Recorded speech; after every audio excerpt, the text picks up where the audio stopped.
Hello, my name is Nathan Shell, and last summer, one of my projects was beginning fishing. Fishing is a very fun sport, and I personally love fishing. And just out of forage, it's also fun to fish. But it's also very important to know what kind of equipment you're using and how to handle it properly. So, here I have two different kinds of bobbers. These bobbers are very standard, especially with hooks. They clamp it on easily to the line, and they're very common to find.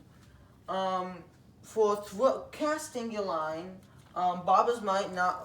Bobbers also serve as a weight. These are little lead weights.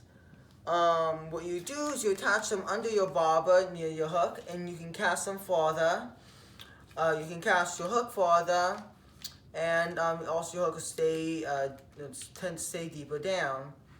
But for larger fish, or bottom feeders, or like catfish, use a very large lead weight like this.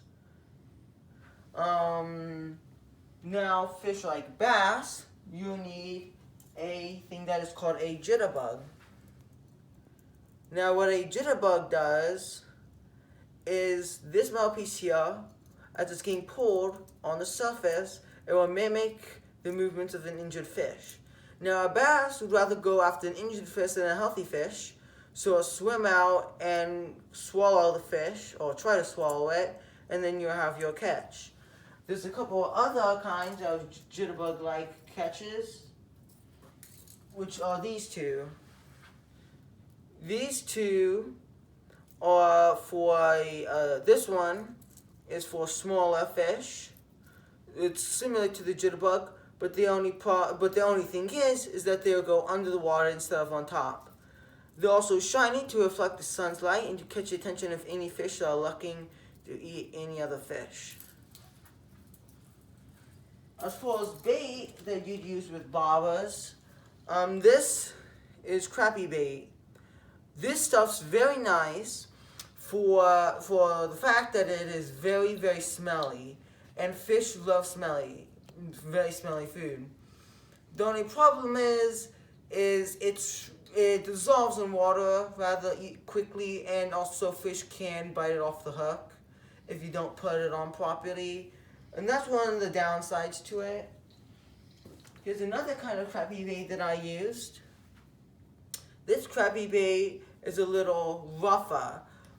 It's thicker, so it doesn't dissolve as easily, but it's not as smelly. Also, I used fake worms. Of course, since the fake worms are very smelly, I put on a little bit of these very smelly crappie bait so fish would get the attention of it. The only problem is that it's a little tough, so it's kind of hard to pinch off and then put on the hook, which can be a hazard.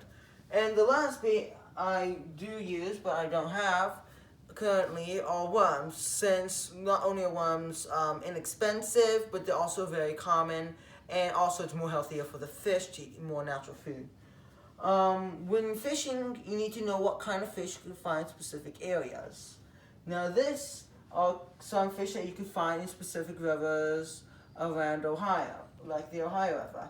Spotted bass, spotted catfish, and channel catfish are quite common. Largemouth bass are also quite common, as well as smallmouth.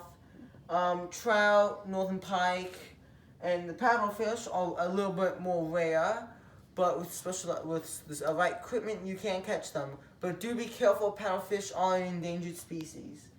Here are fish you can find from natural lakes and ponds, like Lake Erie.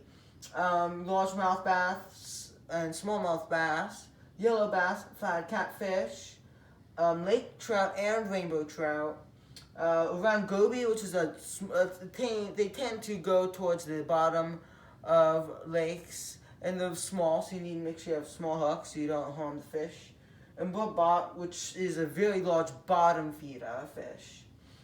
Some fish you could find in like reservoirs, or certain reservoirs, and lakes in front of like businesses and residential areas.